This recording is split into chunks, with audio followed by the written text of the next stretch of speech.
nos ponemos las gafas de sol, pero nos gusta recoger toda su energía. Un ejemplo muy práctico para explicar ese impuesto al sol, la comparación con un café. Sí, yo creo que la comparación que utilizaba Paula es muy buena, porque realmente se está hablando de algo que te quieren poner un impuesto que quede muy claro. Esto no se trata de que tú estés vendiendo energía a la red y por utilizar la red para vender energía y luego recuperarla te pongan un impuesto. Alguien que tiene en su casa, en su tejado, una placa solar y que te la utiliza para sus electrodomésticos, simplemente para ahorrar energía. O sea, es como si fuera un electrodoméstico negativo. Un electrodoméstico que en vez de lo enchufas y en vez de consumir, lo que hace es que aporta energía. Y lo único que ves es como si el contador diera vueltas al revés. Eso es lo que hace una placa solar. Es tan sencillo como eso. Es decir, es una medida de ahorro.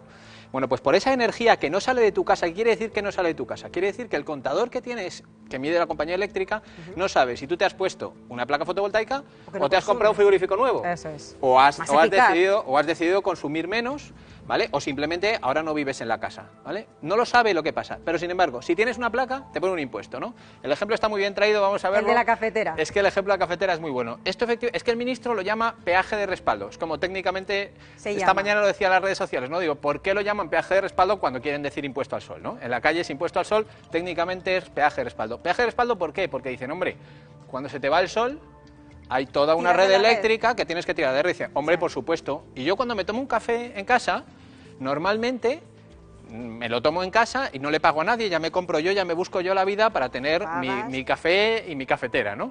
Claro, esto es el equivalente a que yo al bar, efectivamente, le pagara medio euro, ojo, no por cada café que me tomo en el bar, sino por cada café que me tomo en casa.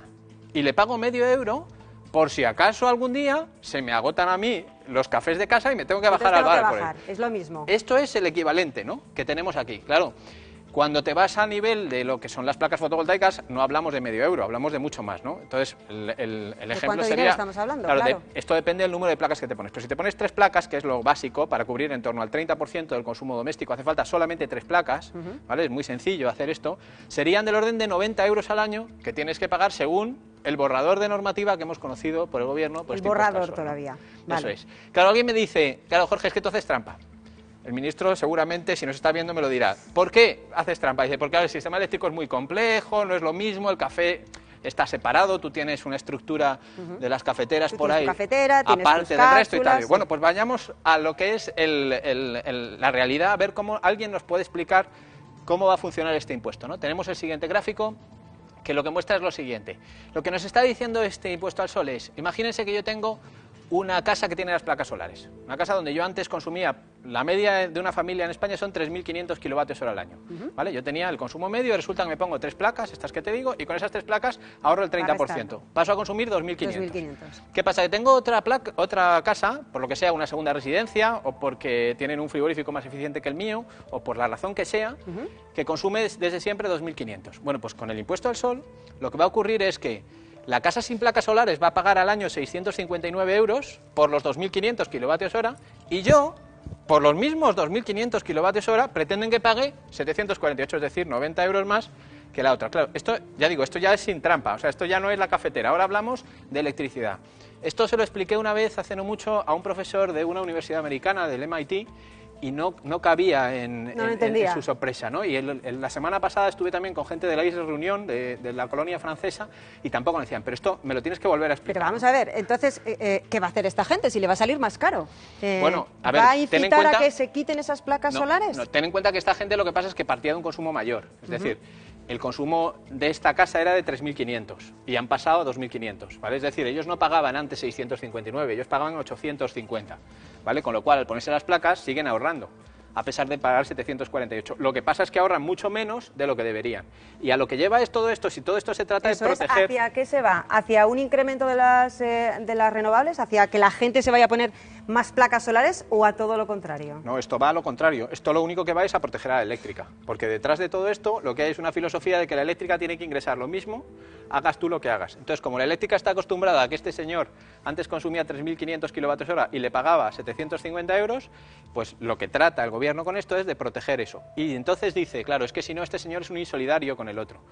Habría que preguntarse si es insolidario con el otro o lo que es insolidario con la eléctrica, en caso de que dejara de pagar lo que venía pagando antes. Lo que es algo que ha comentado nuestro compañero Vidal en el reportaje. Estamos viendo que en España tenemos sol en abundancia, afortunadamente, y sin embargo sigue siendo más caro que, por ejemplo, producirlo en Alemania. ¿Es por esto? ¿Por qué motivo? Claro, no hay ya ninguna limitación técnica ni económica para que la energía solar en este momento sea competitiva. Ninguna.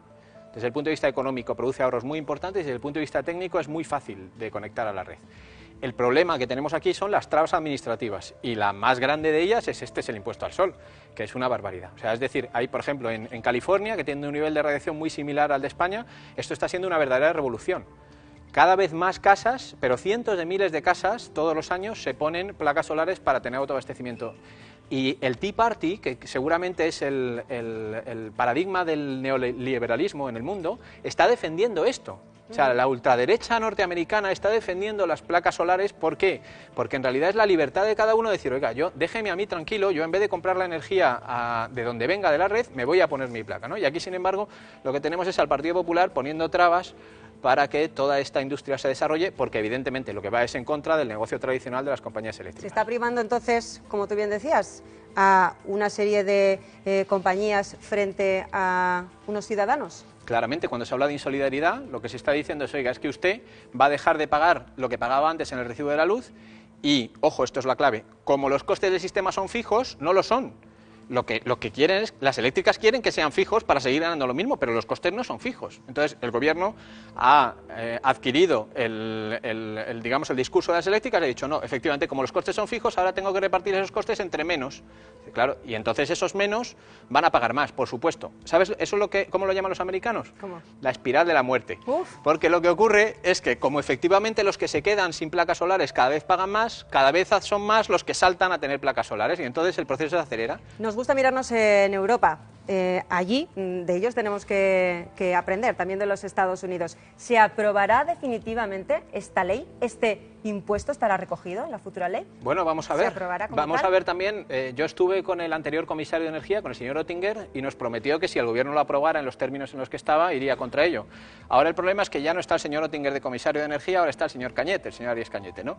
Entonces vamos a ver, yo confío, las declaraciones que hizo la semana pasada son también favorables a las renovables, confío en que el señor Cañete tome medidas contra el gobierno español, a pesar de ser de su mismo partido, en caso de que finalmente apruebe una cosa como esta, que es una auténtica barbaridad. A ver, Portugal en enero ha aprobado una normativa de autoabastecimiento que no tiene absolutamente ningún peaje de respaldo para las instalaciones pequeñas. Hay otra cosa en las instalaciones industriales, pero en las instalaciones domésticas, por supuesto que uno se puede poner una placa en su casa, conectarla a la red, ahorrar dinero, que es lo que estamos hablando, es una medida de ahorro de energía, insisto, no es una especulación, no hay ninguna subvención por medio, ningún tipo de ayuda. Ya dije aquí el otro día que en Reino Unido IKEA los vende en el centro comercial, o sea que esto no es ponerlo y ya está. Claro, y no hay ninguna ayuda, y es muy sencillo. Pues ya veremos si se aprueba o no. Muchísimas gracias por venir. A vosotros. Nosotros